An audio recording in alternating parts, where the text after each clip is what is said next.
रात के 3 बजे थे। तेज बारिश हो रही थी और सड़कें वीरान थीं। अनुराधा अपनी कार चला रही थी।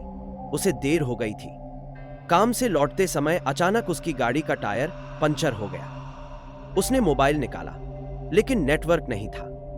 मजबूरी में वह पास के एक पुराने बंगले की ओर बढ़ी। बंगला बेहद डरावना लग रहा था, लेकिन उसके पास कोई और चारा नहीं था। वह धीरे धीरे अंदर गई और दरवाजा हल्का सा धकेला।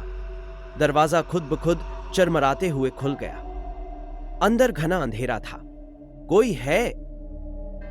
उसने हिम्मत करके पूछा। कोई जवाब नहीं आया।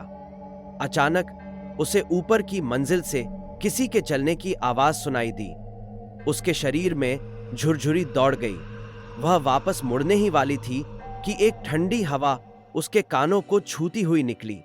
अनुराधा, उसका नाम फुसफुसाहट में पुकारा गया। उसकी सांसें थम गईं। वह पलटी और देखा, एक परछाई सीढ़ियों से उतर रही थी। परछाई इंसानी थी, लेकिन उसमें कोई शक्ल नहीं थी, बस एक काली आकृति थी। वह कांप उठी और दौड़कर दरवाजे की ओर भागी, लेकिन दरवाजा बंद हो चुका था। उसने पूरी ताकत से दरवाजा खींचा, मगर कोई फायदा नहीं हुआ। उसे याद आया कि किसी ने कहा था, यह बंगला श्रापित है, यहां जो भी आता है वापस नहीं जाता। उसकी आंखों के सामने अंधेरा छाने लगा। तभी बंगले की दीवारों पर हल्की हल्की आकृतियां उभरने लगीं। ऐसा लगा मानो किसी ने खरोंचों से कुछ लिखा हो। उसने कांपते हुए पढ़ने की कोशिश की।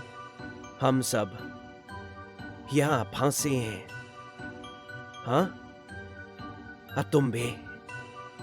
अनुराधा के गले से चीख निकलने ही वाली थी कि किसी ने उसके कंधे पर हाथ रख दिया। ठंडा, बर्फ जैसा हाथ। अगली सुबह सड़क किनारे अनुराधा की गाड़ी खड़ी थी, लेकिन उसमें कोई नहीं था।